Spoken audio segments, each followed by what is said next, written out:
Hello and welcome to the For Pete's Sake podcast. I'm David O'Connor with eXp Realty. And I'm Alex Blencarn with eXp Realty. And today we're going to be taking you through the December 2022 Peterborough City Market Reports. And we're going to break down these numbers and then we're going to explain what they mean.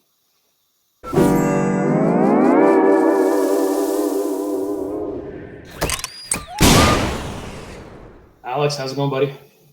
Good. How are you doing? How's Christmas? Christmas was good. Christmas was good. It's exciting having the little kids, right? So Oh yeah, for sure. getting a little bit of that magical Christmas vibe in the house is always nice. What about you? For sure. Yeah, it was good. It was good. Saw some family, both sides, which was great. And mostly, happy to be back at work, to tell you the truth. How was the yurt? Weren't you living in a yurt for a bit? Yeah, we took a spin with a yurt out in Ivanhoe. Ivanhoe's a neat little town. Yeah. They've got a cheese factory. That's kind of the highlight of Ivanhoe. It seemed like pretty much the whole town worked there. I think there were about 40 cars there on Monday when we were there. But yeah, yurt was good. They had a wood stove, which was kind of fun, but that thing definitely goes through the wood for sure. I mean, I think you got maybe 2-3 hours out of a log. So yeah, definitely. Was it wet certified? I hope so with a yurt. I got a guy just in case. Do you? Yeah, good. Well, that's good, man. Well, glad to have you back. I know it's we're always eager to get going in January, and that time off we need it, but we're always eager to get going in the new year. So I'm for sure back doing our podcast again. And what? Yeah. December numbers, and you were awesome enough to put that together for us. You want to jump right into it? Yeah, let's hop into it. Yeah. So yeah, let's go over the December 22 numbers for the city of Peterborough, and this is just residential real estate in the city, again for December 2022. So what we're going to do today is basically go over some market stats. Then, like always, we'll go through the tip of the month and the deal of the month. So December 22 versus December 21. What we saw was the average sale price declined by 28%. New listings declined by 27%, and the number of sales declined by 8% year over year. Then you see that days to sell, that shot up similar to last month, where they increased by 96%. So a huge increase there year over year. These properties are really, really sitting on the market. Any thoughts about those numbers, Dave? Well, obviously the one that jumps out at me is the 96% days to sell. To be honest, it was a little bit higher than I thought. Like December is always slow, but what's important to note is we're comparing Decembers, and the fact that December is typically January, the two slowest months of the year. But the fact that year over year, that 96% is huge. It's just showing buyers are still sitting on the sidelines. We talked about this last month, but I think it's still valid. Buyers are just waiting most likely for the spring market. They're a little hesitant because of it's actually 7 rate hikes this year the Bank of Canada's done. And they've been really transparent, and word is that when they meet this year, there's going to be another probably minor hike again. So yeah, a lot of tentative buyers just waiting on the sidelines. That's what that says to me. Yeah, couldn't agree more. So in terms of average price, let's hop right into that. So we saw the average price for December actually increase month over month. So you can see the little increase there on the graph between November and December. It's the last bar on the graph there.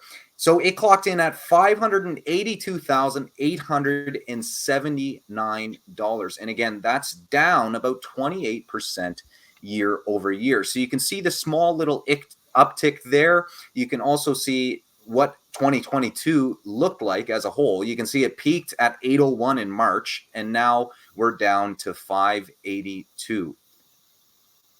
Yeah, and looking at that year over year as well, right? If you remember last year, and we're going to do a year in review, so we'll just tease that a little bit. We're going to review 2022 on a future podcast here. But if you remember last year, coming out of Christmas, out of nowhere, the market just blew up, like hit the ground running in January. Everything was going. We'll get into it soon. We'll see the days on market, but January, February, and into March a bit, like stuff was just flying off the market. So I'm not surprised to see that 2021, that 775K from last year, and then we're down to 582. A little, if you want to be a little optimistic, just seeing that 7K increase about month over month here. Maybe it's a little bit optimistic, but yeah, it's not much. Yeah, it's not much, but it's certainly something. What surprises me, like you said, is just going from 775 to 582. Like that's almost a $200,000 drop year over year. And again, we really see that from the rate hikes. I think they started in March of 22, and you can see the impact on that and how it drastically dropped the average sale price. Yeah, definitely. So yeah, let's hop into new listings. So we saw 46 new listings in December, and you can see from the bar graph there, I mean, December is really a slow month. Like it's the lowest bar on every single year for the last 5 years. And we see that huge drop from November to December on the last bar there. So like I said, we had 46 new listings. And if you look at December over the last 5 years, I mean, it's pretty common. I mean, I would say the average there is probably around, maybe 37, 38, and we had 46. So maybe above the 5-year average, but still a slow month for the month of December. And again, fairly typical. Things kind of shut down over the last week of December and into somewhat of the first week of January because, Christmas, and then there's also the New Year. Yeah. No, yeah, definitely. But it looks pretty consistent, at least on the listing side here. Yeah, not a huge disparity there between the year over year, and especially when you compare the last 5 years for December. Now, what's interesting here is the number of sales. So again, we saw 46 new listings. We saw 45 sales. So 46 new listings, 45 sales. So pretty much the same there, which is nuts. And you see November and December there in the bar graph. Again, we did see a decline month over month in terms of sales. But when you're looking, I mean, full picture, there's a bit of a wide range in terms of the last 5 years in December. But average, just taking a glance at it, I'd say 45 to 50 is pretty much average over the last 5 years. So we're right on the average there. And we did see, a decline of about 6 sales, but pretty typical for December. Yeah, I see the StreamYard logo is blocking that number there, but what's that number? Is it 45? Yeah, 45 sales for December 2022. So we had just talked about this offline, but if those numbers to me are skewed, it's because it looks like it's almost like a 1-for-1, but it's not, because as we'll get to in the next slide, I believe, the days on market. So it's not these listings are coming and they're selling. It's the other caveat is there's property sitting from the previous month. So that's why I just want to preface that number by just saying it's not a 1-for-1. There's actually more listings sitting on the market, and we'll get into days on market, I'm sure, next later. Yeah, absolutely. That's a great point, Dave. And we'll get into it right now. So days to sell, you can see December pretty high. You do see those other two peaks there at around 40. Those also appear to be in December as well as maybe March of 2019, just by taking a quick look there. So you can see days to sell have increased quite a bit from last month.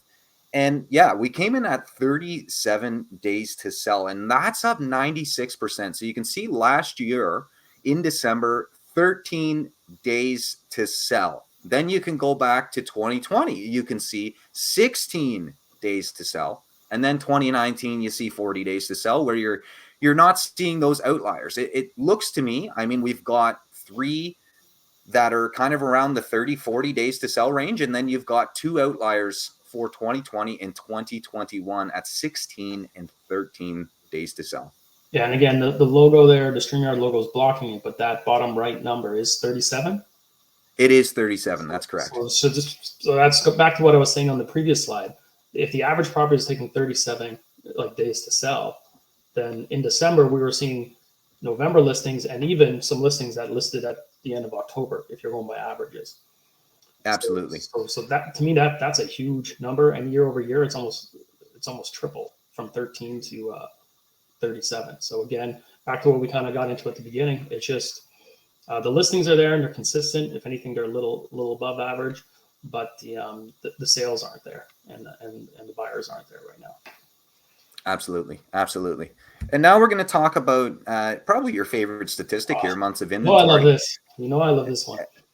And we actually see months of inventory declined month over month. So we're sitting at around maybe 2.5 months of inventory right now. Can you explain that one again for people that didn't tune in for the last one? Absolutely. So months of inventory is an interesting statistic. Basically, what it tells us is that if no new homes were listed, based on the current rate of sales, it would take about 2.5 months for all of the inventory to sell. So it's a ratio between the rate of sales and the number of new listings. Yeah. So if the market was to freeze, it would take, what was it, around 2.5 months to for everything to dry up. To burn through all the inventory. That's why I think on the last podcast I called it like the war stat, or it's almost like the quarterback rating in football. That's right. But it's like the one stat that tries to kind of capture and tell us what market we're in. So Alex, what market are we in then, according to that stat? Yeah, so right now we're in a seller's market according to this stat, but it certainly feels like a buyer's market out there for sure. What's interesting here about this stat, just kind of going on a bit of algebra here, either the number of sales would have had to decrease or the number of new listings would have had to increase in order for this month of inventory number to fall month over month. So a little bit interesting there. And yeah, according to this statistic, we're supposed to be in a seller's market, but it certainly doesn't feel like it out there, does it, Dave? Yeah, no, definitely not. So inventory wise, it's a seller's market, but the actual end results when it comes to transactions, it definitely looks like we're in a buyer's market right now. I think I called it like a temporary or some sort of bubble market. We tried to unpack last time what we think that's all about, and there's a lot of variables. The biggest being the 7 rate hikes, right? When the rates just keep going up, and a lot of people are doing variable mortgages and things like that, and just they get very hesitant. Buyers got abused early in 2022 in the market, right, when we were in the seller's market.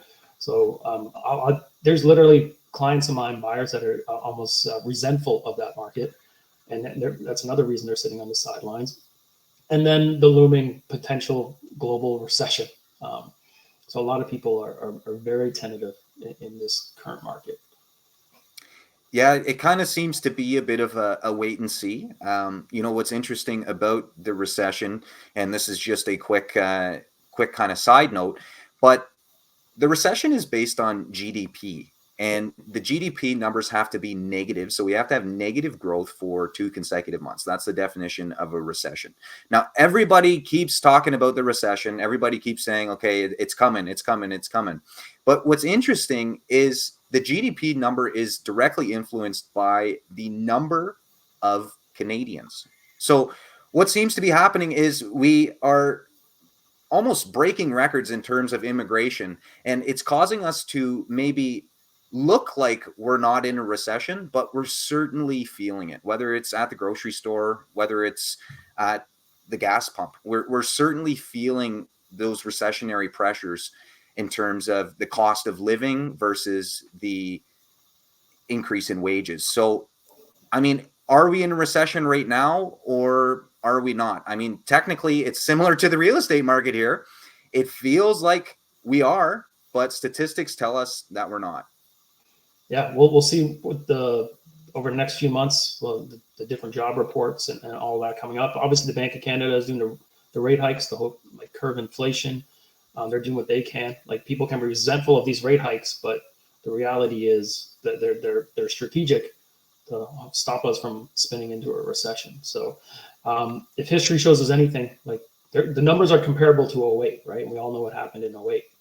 But we also know that 08 didn't impact Canada as much as our brothers and sisters down there in the US.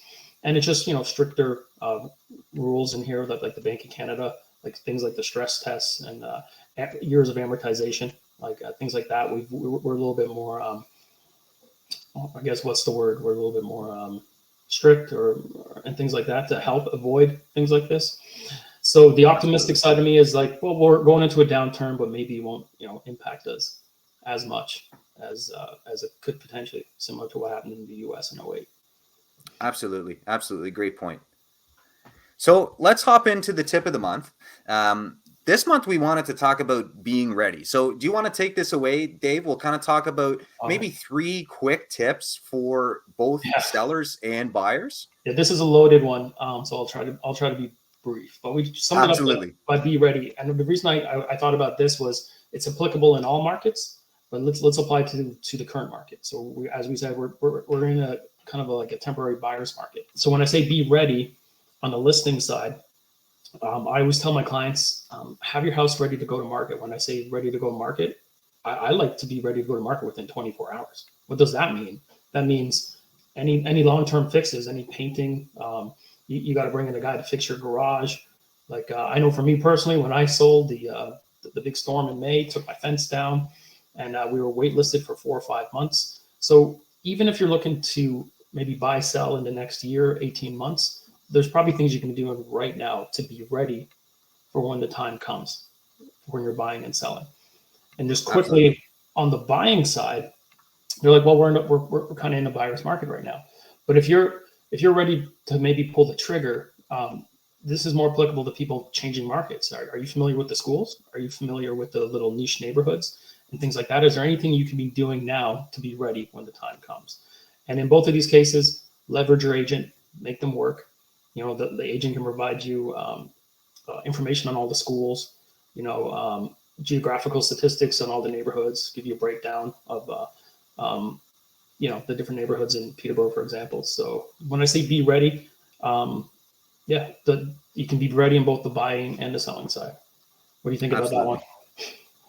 Absolutely. Yeah, great tips there. Let's fast forward here to the deal of the month.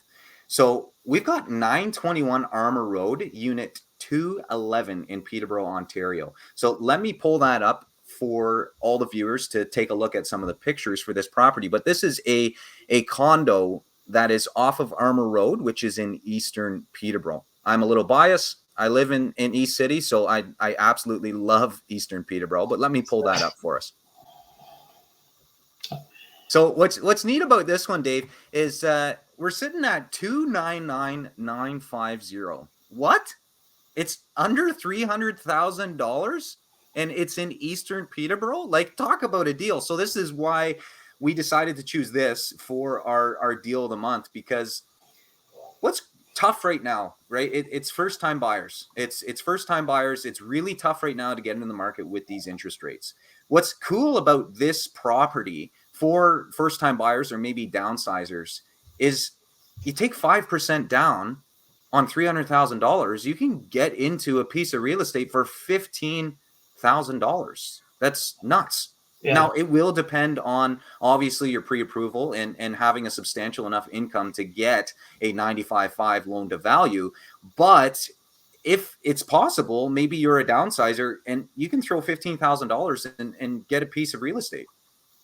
Yeah, and even with closing costs, your transfer costs, your lawyer fees, and the other minor costs, like maybe add another 5, 6, 7,000 just to be on the safe side, but still 22,000. And to be able to make this move again, assuming it sells in and around list price. How many? So this is 4 days on the market. Yeah, so just listed, and you can see here it's a pretty nice place. I mean, for $300,000, I did a bit of digging, and there were only 3 other properties that sold in the last year that were under $300,000. So there was a detached in a townhouse that sold in central Peterborough for under $300,000, and then there was a condo in the north end off of Water Street that sold for under $300,000. Now, I mean, if you ask me, because I love, East City, I'm definitely more biased towards Eastern Peterborough. But I mean, getting something in Eastern Peterborough for $300,000, whether you're a first-time buyer or a downsizer, like, it's the deal of the month for sure. Yeah, I'd be interested because just coming out of Christmas, the holiday season, if the buyers will get going, this got to be getting some attention. Something to be obviously mindful of the buyers, obviously, condo fees. and things like that when you're doing your monthly budget, but still could sell in and around that price if it does. Maybe it'll generate a little bit of competition now as the buyers resurface from the holidays, and could potentially get up a little bit into the threes, but that's still great value, even if this lands somewhere in the mid threes. Absolutely. And I wanted to stop on this picture here for those that aren't from Peterborough. This is the Rotary Greenway Trail. And this is just a gorgeous, gorgeous trail that's in the backyard of this condo. So it's a trail that does run all the way to Trent, and then it does continue to Lakefield. And this is a trail that kind of runs through the city. And what's interesting about this trail is you can see from the photos, it's maintained in the winter, which is just fantastic because one, you could go for a bike ride. I mean, if you're a winter biker, like some folks I see out there, you can go for a bike ride down the trail. You can also go out for a walk. It's a great trail that runs through the heart of Peterborough, and you can walk all the way up to Trent University, see gorgeous trees. It feels like you're out in the wilderness and you're really just walking through town. And do you mind bringing up the map there quickly, just to illustrate how close this is to the downtown core and all the amenities? Absolutely. Of Yeah. the city here. And again, listing agents here, Kayla Kenny and Jessica Yates, they did a fantastic job marketing and listing this property, and they've got it at just a perfect price. So definitely a good job by those two agents. So neighborhood is going to take a little bit time to load here, but looks like we're up here. So you can see, yeah, Armour Road's right there. You've got Water Street that runs right here. Park Hill is kind of the divider. That's what I like to think about it for the town. You've got anything north of Park Hill is really considered the north end. Anything south of Park Hill is the south end. And then you've got eastern and western Peterborough kind of over towards down Park Hill that way. So, I mean, yeah, Armour Road, you've got it runs all the way up to Trent University. And then it runs all the way down to, I believe, Lansdowne. Actually, no, I think it turns into Mariah. It turns into Mariah, and then it goes to Ashburnham. So it runs all the way down here. You've got the university right up here. And then, yeah, you've got Lakefield kind of further up Water Street or Nassau Mills right here. So perfect neighborhood. Again, I'm biased because I live in Eastern Peterborough, but I love it. It's beautiful. You've got water pretty much in your backyard as well. The Rotary Greenway kind of runs up through here. It's a perfect location. Yeah. And again, in like very high walk score, because I don't know, off the top of my head, that's got to be what, 15 minutes to downtown. Yeah, absolutely. So downtown's kind of over here. So yeah, just walking down the trail, and then you can link up with Park Hill if you want. And then there's also a downtown in the north end. On Chemong Road there. So yeah, pretty close to everything, close to amenities and close to nature. So great spot. There we have it, the deal of the month, and we will discuss offline where we think this one will land, because we can't discuss sales prices. But and then the loser of that will have to eat Tim Hortons donut of the other person's choice on air the next time. Yeah, so I know that we maybe jumped the gun here with this one because we were excited to get it out to you guys. So if I do lose, I'm gonna have to stomach 2 donuts, and because I did lose last time. So I believe we will have a year in review that is coming up shortly. So if I lose this one, stay tuned for that. I will be trying to shove 2 donuts in my mouth prior to recording. So. And I got to be strategic, right? I can't have you shoveling donuts in your mouth at the beginning, because then I got to do all the talking. That's right. Yeah, that's right.